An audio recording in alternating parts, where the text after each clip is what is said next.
हम सबको उनको बनाया, और जब परमेश्वर ने मनुष्य को बनाया तो बाइबल के वचन में लिखा है मेरे प्रिय, उत्पत्ति की किताब 1:26 में, उत्पत्ति की किताब 1:26 पढ़ो। फिर परमेश्वर ने कहा हम मनुष्य को अपने स्वरूप के अनुसार अपनी समानता में बनाए और वे समुद्र की मछलियों। बस परमेश्वर का वचन कहता है यहाँ पर मेरे प्रियो, फिर परमेश्वर ने कहा हम मनुष्य को अपने स्वरूप में, यानी कि अगर परमेश्वर यहाँ पर अकेला रहता तो परमेश्वर ये कहता है कि अब मैं मनुष्य को अपने स्वरूप में बनाऊंगा, परंतु यहाँ पर बाइबल में कहता है कि परमेश्वर कहता है, परमेश्वर ने कहा हम मनुष्य को, यानी हम मनुष्य यानी 3 लोग, परमेश्वर, प्रभु यीशु मसीह और पवित्र आत्मा, तीनों जन। जब मनुष्य को जब बनाया जा रहा था 3 लोग थे। तो हम बाइबल में परमेश्वर कौन है, हमें उसने, यीशु मसीह कौन है जिसने हमें बनाया, तो यीशु मसीह। यहाँ पर हम आता है तो 3 जन वहां पे उपस्थित थे। जब मनुष्य को बनाया गया, पिता भी था, पुत्र भी था, पवित्र आत्मा भी था। यस, जी हाँ, हालेलुया। यहाँ पे लिखा है ये। तो वो कौन है, यीशु मसीह कौन है जिसने हमें बनाया, उसने हमें बनाया, उसने सुंदर रचना करके बनाया और सब कुछ हमें दिया मेरे प्रियो, ताकि हम परमेश्वर की महिमा करें।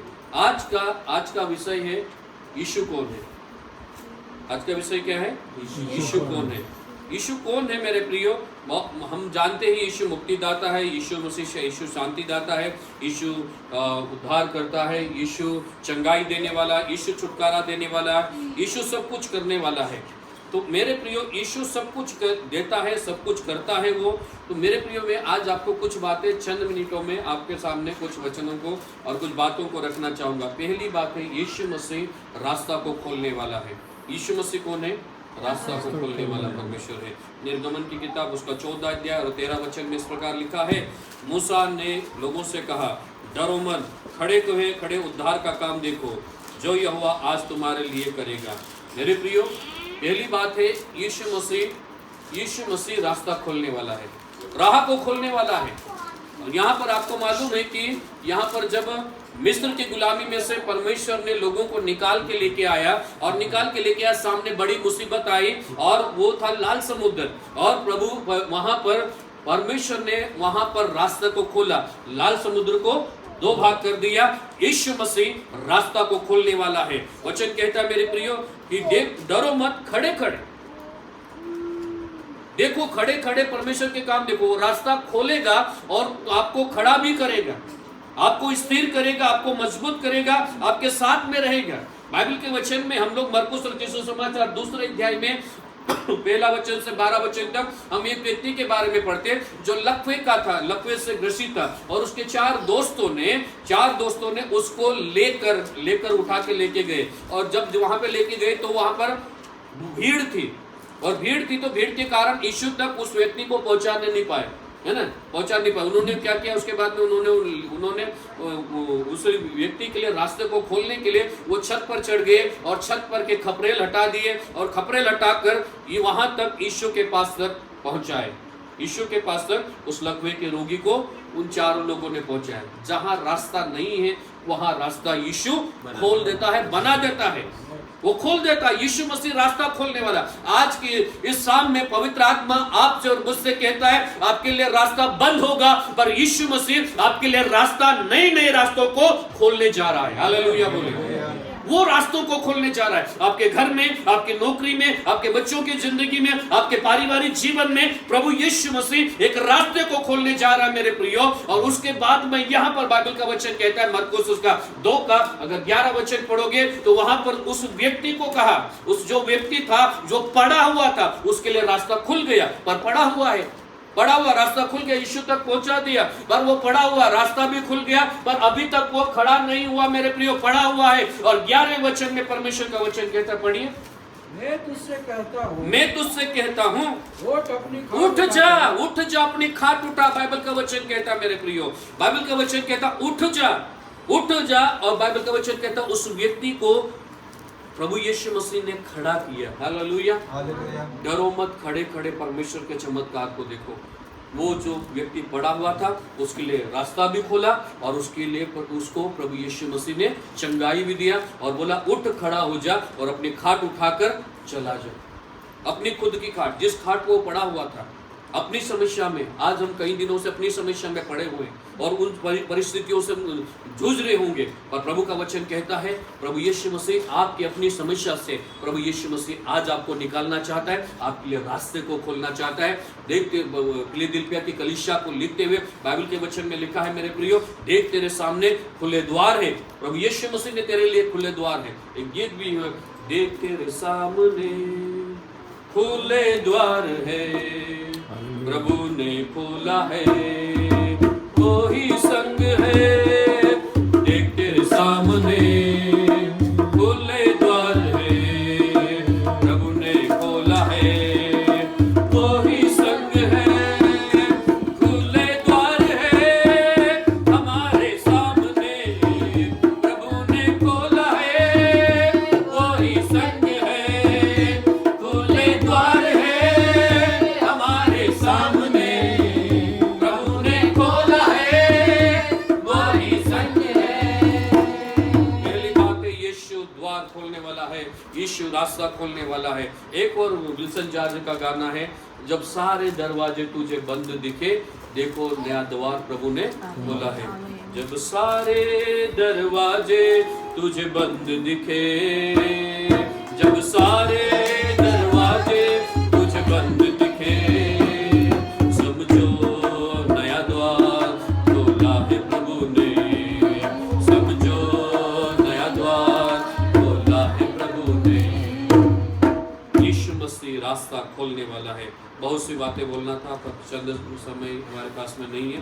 दूसरी बात है मेरे प्रियो, यीशु मसीह जिंदगी बनाने वाला, यीशु मसीह जिंदगी बनाने वाला, वो जिंदगी को बनाने वाला। लूका रचित सुसमाचार उसका 8 का आप पढ़ोगे 47 और 48 में, 47 और 48 में, तो बाइबल का वचन कहता है एक लहू बहने वाली स्त्री, लहू बहने वाली स्त्री के बारे में पढ़ते हैं हम लोग। और लहू बहने वाली स्त्री 12 साल से उसे लहू बहने की बीमारी थी और अपना सब कुछ उसने वेदों के पास में जाकर अपना सब कुछ उन्होंने खत्म कर दिया था। और मेरे प्रियो, आप मैं गाँव से हूँ और गांव में हम लोग रहते हैं, तो ये जिसको ये लहू बहने की बीमारी है, लहू बहने की बीमारी है, उस बहन को जब खेत की बाड़ी लगाते हैं तो उसमें जाने की उनको अनुमति नहीं है, उनको अनुमति नहीं, न वो बाड़ी में जा सकती हैं और न खेत में जा सकती हैं, न रिश्तेदारों में जा सकती हैं, न शादी में जा सकती हैं, कहीं नहीं जा सकती हैं।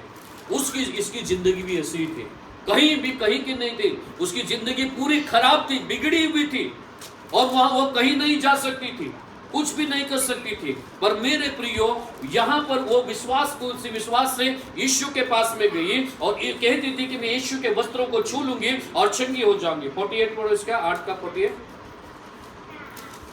उससे कहा, यीशु ने उससे कहा, बेटी तेरे विश्वास ने तुझे चंगा किया, कुशल से चली जा।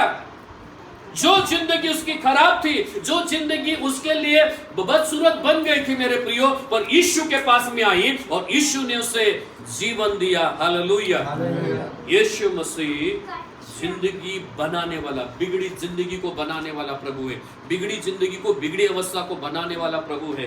लाजर मर गया था, 4 दिन से वो मरा था, 3 दिन से दफन में था वो, और उसका शरीर भी पूरा बदबू देने लग गया होगा, बदबू देने। जब पत्थर हटाए तो लोगों ने बोला कि प्रभु इसमें से तो बदबू आ रही होगी। मेरे प्रियो, वो बिगड़ा हुआ शरीर, उसमें कीड़े भी पड़ने होंगे, बदबू भी देने लग गया होगा। तो मेरे प्रियो, उस शरीर को प्रभु यीशु मसीह ने पूर्ण जिंदगी दिया। लाजर को बाहर बोला, लाजर कब्र से बाहर आ जा, और वो जो 4 दिन का मरा हुआ व्यक्ति था वो जिंदा हो गया। हालेलुया। यीशु मसीह क्या है? जिंदगी देने वाला। यीशु मसीह जिंदगी देने वाला। तीसरी बात, यीशु मसीह सिर ऊंचा करने वाला है। यीशु मसीह सिर ऊंचा करने वाला है। लूका रचित सुसमाचार और उसका 23वां अध्याय 26 वचन पढ़ो। लूका रचित सुसमाचार उसका 23 का 26, 23-24। जब वे उसे ले जा रहे थे, जब उसे वो ले जा रहे थे, तो उन्होंने समोन नाम एक कुरैशी को, सिमोन नामक एक कुरैशी को, कुरेनी को जी, जो गांव से आ रहा था, पकड़कर उस पर क्रूस लाद दिया। बस बाइबल का वचन कहता है मेरे प्रियो, यहाँ पर सिमोन नाम का एक कुरेनी व्यक्ति था और गांव से आ रहा था, एक देहाती आदमी और कुरेनी यानी कि काले लोग, पूरा काला गांव का आदमी, मजदूर करने वाला, खेती बाड़ी करने वाला, खेती किसानी करने वाला और गुलाम। उस समय में छूत बहुत मानते थे। आपको मालूम कि वो सामरी स्त्री से जब यीशु मसीह ने पानी मांगा, एक गुलाम व्यक्ति, एक दुर्बल व्यक्ति उसको पकड़ा और पकड़कर उस पर क्या रख दिया? क्रूस रख दिया। क्रूस रखा, ध्यान से सुनना इस बात को, क्रूस रखा उस पर, इसलिए रखा कि जहां तक क्रूस पहुंचाना था वहां तक पहुंचाने के लिए उसके कंधे पर क्रूस रख दिया। हालेलुया। जहां तक क्रूस नहीं पहुंचा वहां तक पहुंचाने के लिए इस काले व्यक्ति के ऊपर, कुरेनी व्यक्ति के ऊपर, देहाती, गांव से आ रहा था, देहाती आदमी के ऊपर क्रूस रख दिया। मेरे प्रियो, जब इसके ऊपर क्रूस रख दिया, आज भी प्रभु यीशु मसीह हम सब के ऊपर क्रूस रखा हुआ है। हालेलुया। और इस क्रूस को लेकर हमें वहां तक पहुंचना है जहां तक क्रूस नहीं पहुंचा, वहां तक सुसमाचार को लेके जाना है जहां तक सुसमाचार नहीं है। आपके पड़ोसी में आपको क्रूस लेके जाना है, आपके कॉलोनी में आपको क्रूस लेके जाना है, आपके रिश्तेदारों में आपको क्रूस लेके जाना है, आपके परिवारों में, आपके चर्च में, आपके आसपास के क्षेत्र में, गांव में, देहात में, नगर में आपके ऊपर जो क्रूस रखा है मेरे प्रियो, उस क्रूस को लेकर वहां तक जाना है जहां तक क्रूस नहीं पहुंचा। बोलो हालेलुया। वहां तक जाना है, ये जिम्मेदारी आपकी है। यहेजकेल नबी की किताब में लिखा है, पापी अपने पाप में मर जाएगा, उसको अगर तूने नहीं चिताया तो उसका लेखा मैं तुझसे लूंगा।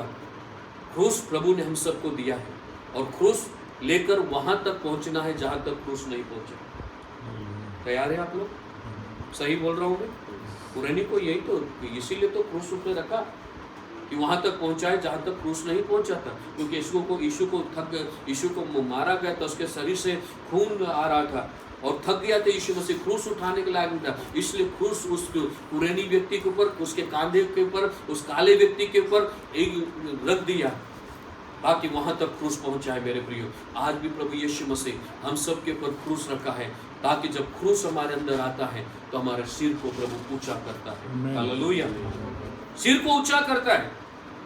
अगर हमारे अंदर क्रूस नहीं है तो कोई आदर नहीं करेगा। अगर मैं विनोद भाई की कंपनी में जाके बोलूंगा कि मुझे को कुछ काम दे दो, तो वहां पर मुझको वॉचमैन की नौकरी या चौकीदारी बनाएंगे, है ना।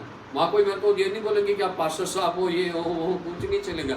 आपने कितना पढ़ा है? मैं बोलूंगा 6 क्लास पढ़ा हूं, तो बोले कि फिर जो चौकीदार मेरे को बनाएंगे। परंतु आज जब मेरे ऊपर यीशु ने क्रूस रखा है, आज सब लोग प्रभु ने मुझे सिर को ऊंचा किया और आदर के स्थान में रखा। हालेलुया। यहाँ पे सिमोन कुरेनी के ऊपर क्रूस रखा मेरे प्रियो, और क्रूस रखने के बाद में प्रभु ने उसके सिर को ऊंचा किया। आज हमारे ऊपर भी जब क्रूस है तो हमें भी परमेश्वर ने आशीष किया। बाइबल के वचन में कुरिन्थियों की पत्री में लिखा है, हम तो उस क्रूस पे चढ़ाए मसीह का प्रचार करते हैं। हालेलुया। उस क्रूस पर चढ़ाए, क्रूस हमारे अंदर है। तो मेरे प्रियो, वो प्रभु यीशु मसीह हमारे सिर को ऊंचा करना चाहता है। विलियम केरी की जीवनी के बारे में पढ़ो। वो अपने देश में मोची था। क्या था? मोची था अपने देश में, पर भारत देश में वो मिशनरी बनकर आया। अपने देश में वो मोची ही हमेशा रहता है और मोची ही मर जाता है, परंतु यहाँ भारत देश में आया और उन्होंने सेवा शुरू किया मेरे प्रियो। और सेवा शुरू किया, उन्होंने बाइबल का अनुवाद किया और गीता का भी उन्होंने अनुवाद किया संस्कृत में। तो मेरे प्रियो, सतीव्रता बनकर आई और सबसे पहला प्रेस की जो मशीन है कलकत्ता में उसने शुरू करवाई। अपने नगर में कुछ भी नहीं था, परंतु वहां से जब क्रूस लेके वहां से निकला भारत देश में, तो प्रभु ने उसके सिर को ऊंचा किया। हालेलुया। अगर आप उसके विलियम केरी के नाम पे जब आप वो टिकट लगाते हैं ना, विलियम केरी के नाम की वो टिकट आती है, जब चिट्ठी के ऊपर वो वाली टिकट है, विलियम केरी के नाम की चिट्ठी, आज प्रभु ने उसके सिर को ऊंचा किया। आज प्रभु यीशु मसीह हमारे सिर को भी ऊंचा करने वाला प्रभु है। हालेलुया। वो हमारे सिर को ऊंचा करने वाला है। चौथी बात है, टूटी हुई जिंदगी को बनाने वाला यीशु मसीह। टूटी हुई जिंदगी को बनाने वाला यीशु मसीह। उदाहरण मैं आपको दूंगा पतरस का। पतरस ने जब यीशु मसीह को पकड़ने के लिए आया, पतरस ने तलवार ली और तलवार लेकर एक सिपाही के कान को उड़ा दिया। और इसका पूरा इरादा गर्दन उड़ाने का था, परंतु थोड़ा हट गया तो सिर्फ कान के ऊपर आई और कान टूट गए, है ना। गर्दन पे ही मारा था उसने, है ना। वो आदमी हट गया, है ना। हम लोग गढ़वा में गए थे तो वो चाकू, वो विरोधी लोग आए तो चाकू मारा मेरे को, यहाँ पे मारा, परंतु मैं ऐसा हाथ कर लिया तो मेरे को हाथ में लगा। अगर मैं हाथ नहीं करता तो मेरे को 3-4 चाकू मारा तो यहीं पे वो मेरे को लगता वो चाकू, तो मैं ऐसे हाथ कर लिया तो मेरे प्रिय वो ऐसा हट गया तो उसका कान उड़ गया। हालेलुया। तो ये जल्दबाजी करने वाला, और उसके बाद में यीशु मसीह का 3 बार इनकार किया इसने, और इसके 3 बार इसने इनकार किया, और उसके बाद में 3 बार इनकार भी किया, और उसके बाद में मछली पकड़ने भी चला गया। अरे यीशु मसीह मर गया, अब तो सब कुछ खत्म हो गया, चलो मैं मछली पकड़ने जाता हूँ। वो गया खुद, और दूसरों को भी लेके गया, चेलों को भी लेके गया। हेलो, वो खुद गया परंतु दूसरों को भी लेके चला, चलो यीशु मसीह मर गया, अभी तो अपना वही मछली पकड़ने वाला बिजनेस वही ठीक है, वही ठीक है मुझे। और उसके बाद में जब मछली पकड़ा था यीशु मसीह आया, उसके बाद में उसने अपना अंग रखा, वो अंगोछा बांध लिया क्योंकि वो नंगा था। हालेलुया। और यीशु मसीह कहता है वहाँ पे मेरी भेड़ों को चरा। यीशु उसकी टूटी जिंदगी को बनाता है। और उसके बाद में जब पवित्र आत्मा पेंटिकोस्ट के दिन पवित्र आत्मा आया, पतरस खड़ा हुआ, और खड़ा होने के बाद में प्रचार किया, 3000 लोगों ने विश्वास किया। हालेलुया। आज बहुत सारे प्रचारक प्रचार कर रहे, 3000, 5000, 10, 20,000 लोगों में, परंतु एक व्यक्ति भी मन नहीं फिराता, पश्चाताप नहीं करता। परंतु ये व्यक्ति जो टूटा हुआ था, इसने यीशु का इनकार किया, उसको फिर से प्रभु यीशु मसीह ने बनाया, और फिर से यीशु ने मसीह ने बनाया, तब मेरे प्रियो वो उपयोगी पात्र बना प्रभु का, और प्रभु ने उसे इस्तेमाल किया, और एक प्रचार में 3000 लोगों ने विश्वास किया। हालेलुया। वो प्रभु कार्य करने वाला प्रभु है मेरे प्रियो। 5वीं बात है, वो सब कुछ नया करने वाला प्रभु है। उदाहरण साउल का, जिसको प्रभु ने पौलुस बनाया। साउल का पुराना जीवन जो कलीसिया को सताता था, और पत्र लेकर कलीसिया को सताने के लिए जा रहा था, दमिश्क के मार्ग में प्रभु ने उसे दर्शन दिया और कहा कि हे साउल तू मुझे क्यों सताता है, और उसके बाद में वहां पे दर्शन देके उसको पौलुस बनाया। उसका जीवन बदल गया, पुराना जीवन उसका खत्म हो गया, उसका जीवन पूरी तरह से बदल गया मेरे प्रियो। और बाइबल में उन्होंने 13 जो किताबें पत्रियां 13 जो पत्रियां है पौलुस ने लिखी, जो पत्रियां हम लोग पढ़ते हैं, और 3 पत्री जो विशेष व्यक्ति के बारे में उसने लिखे, 3 व्यक्ति के बारे में 4 पत्री लिखी। कितने? 3 व्यक्तियों के बारे में 4 पत्री लिखी। पहला तीमुथियुस, दूसरा तीमुथियुस, उनको उनके अपने आत्मिक दोस्त थे, आत्मिक दोस्त के लिए वो पत्री लिखी, और तीतुस और फिलेमोन, ये 3 लोगों के लिए 4 पत्री उन्होंने लिखी। आज भी हम लोग लिखने बैठते हैं तो अरे मनोज ऐसा है, मनोज ये है, विनोद ऐसा है, ये है, आंटी ऐसी है, ऐसा है, वैसा है। हम भी पत्रियाँ लिखने बैठते तो बुराई, कई बार हम लोग बैठते हैं ना, तो वही तो निकलता हमारे मुंह से। पत्रियाँ तो उसकी बुराई, इसकी बुराई, चर्च की बुराई, कलीसिया की बुराई, पास्टर की बुराई।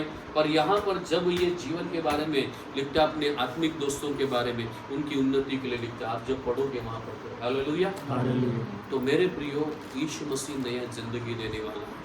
आखिरी बात है मेरे प्रियो, यीशु मसीह शर्मिंदगी को दूर करने वाला है। हालेलुया। यीशु मसीह को ने शर्मिंदगी को दूर करने वाला है। फिलेमोन की पत्री मेरे साथ में निकाले। फिलेमोन थोड़ी मुश्किल होगी क्योंकि पढ़ते नहीं हम लोग, तीतुस और फिलेमोन तो पढ़ते नहीं है। पढ़ो, बहुत एक ही अध्याय, बहुत अच्छा है। फिलेमोन की पत्री 11 बच्चों, 1 का 11, 1:11। पहले तेरे कुछ काम न था, वह तो पहले तेरे कुछ काम का नहीं था, पर अब तेरे और मेरे दोनों के बड़े काम का है। हाँ, तेरे और मेरे ये बड़े काम का है। फिलेमोन एक चोर था, है ना, बाइबल में नहीं था, परंतु मसीह इतिहास में आप जब पढ़ोगे तो वो चोर था, और जेल में पौलुस से मुलाकात हुई, है ना, चोरी करके वो जेल में बंद हुआ। सही है ना। तो उसके बाद में उनकी दोस्ती हुई, यहाँ पे पौलुस ने उसे सुसमाचार सुनाया, और वहां पर जब चोर था वो किसी काम का नहीं है, पर वो ही पौलुस कहता है कि ये मेरे बड़े काम का है। हालेलुया। वो शर्मिंदगी को दूर करने वाला परमेश्वर है, वो शर्मिंदगी को मिटाने वाला।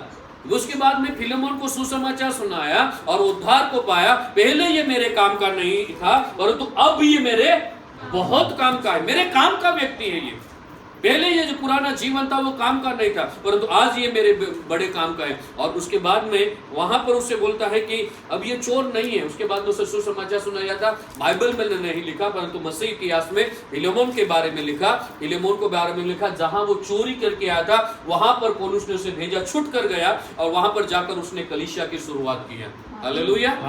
वहां जाकर उसने कलीसिया की शुरुआत की। जहां उसे चोर बोला था, प्रभु ने उसकी शर्मिंदगी को दूर किया, वहां का वो पास्टर बना। और उसके बाद में इफुसिस जो कलीसिया है, इफुसिस की कलीसिया को बिशप बना। कहां का? एक चोर व्यक्ति अपनी जिंदगी में शर्मिंदा से जी रहा था, परंतु जब यीशु मसीह का वचन उसके बाद में आया, यीशु ने उसकी जिंदगी को बनाया। पहले वो काम का नहीं था, काम का बनाया प्रभु ने। और उसके बाद में इफुसिस मंडली का वहां का वो बिशप बना। बिशप कौन है? 70 पास्टरों के ऊपर का पादरी। कितना? 70 पास्टरों का ऊपर का पादरी है ना, ऊपर का पास्टर बिशप उसे बोलते हैं। 70 पास्टरों का अगुआ प्रभु ने उसे बनाया। एक चोर आदमी को, एक शर्मिंदगी वाले एक व्यक्ति को वहां पर उसे बनाया और वहां पर उसे आशीषित किया। उसके साथ रहा परमेश्वर। और AD 95 में उसकी मौत हो गई। और जब उसकी कब्र पे अभी भी लिखा कि बिशप साफ करके, एक चोर, एक शर्मिंदगी की जिंदगी जीने वाले व्यक्ति को परमेश्वर ने उसे ऊंचाई पे लेके गए। हालेलुया। उसे आशीषित किया। और इसी फिलेमोन की पत्री में आप 16 वचन पढ़ो। 16 वचन। परंतु अब से दास की तरह नहीं, फिलेमोन अब तू दास की तरह नहीं है जी, वरन दास से भी उत्तम। हेलो, दास से भी उत्तम। गुलामी में नहीं तू है अभी, पहले गुलामी में था, दास में था, दासत्व में था, पाप की गुलामी में था, चोर के एक दाग लगा हुआ था। पर परमेश्वर का वचन कहता अब तू उत्तम है। और कौन है तू? अर्थात भाई के समान है। हेलो, तू मेरा भाई के समान है। पहले तू चोर था, पर अब मेरा भाई है। मेरा तो उत्तम है। प्रभु यीशु मसीह हमारी शर्मिंदगी को दूर करकर हमें उत्तम बनाना चाहता है, उत्तम बनाना चाहता है। वही यहाँ पे पौलुस कहता है, तू तो मेरा भाई है, मेरा भाई है, तू मेरा दोस्त है, तू मेरा साथी है। तू पहले काम का नहीं था, पर तू अब काम का मेरे को। यीशु मसीह हमारा क्या है? तो जिंदगी देने वाला। हालेलुया। हमारी शर्मिंदगी को दूर करने वाला वो प्रभु है। शर्मिंदगी को दूर करने वाला। पहली बात, यीशु रास्ता खोलने वाला है। दूसरी बात, यीशु जिंदगी देने वाला है। तीसरी बात, यीशु सिर को ऊंचा करने वाला है। चौथी बात, यीशु टूटी हुई जिंदगी को बनाने वाला है। पांचवी बात, यीशु मसीह सब कुछ नया करने वाला है। और छठी बात, यीशु मसीह शर्मिंदगी को दूर करने वाला है। लास्ट बात, यीशु मसीह अनंत जीवन देने वाला। हालेलुया। परमेश्वर सब कुछ देने वाला, सब कुछ करने वाला प्रभु है। मेरे प्रियो, परमेश्वर छोटे से समय में इस संदेश के द्वारा परमेश्वर आपको आशीर्वाद करे। परमेश्वर हमारा प्रभु है। आज सिमोन पुरोनी के समान प्रभु ने हमारे सर के ऊपर भी, हमारे कांधे पर क्रूस रखा है। आज क्रूस लेके चलना है मेरे प्रियो। आज कोई गाँव नहीं जाना चाहता है, गांव नहीं जाना चाहता, क्रूस लेके नहीं जाना चाहता। उनको चाहिए तो वो बोलेगी कि गांव में नहीं, गांव के लोगों को इधर बुला लो, इधर गैदरिंग कर लो, सिटी में गैदरिंग कर लो, पर वहां तक क्रूस लेके नहीं जाना चाहता। जहां तक क्रूस नहीं पहुंचा वहां तक एक शब्द तो जरूर बोलना कि जैसे प्रभु सिमोन पुरोनी के समान, प्रभु हम भी तेरे क्रूस को जहां तक नहीं पहुंचा वहां तक हम पहुंचाने वाले हैं। हालेलुया। परमेश्वर अपने वचन के द्वारा आशीषित करे। आइए दुआ करेंगे।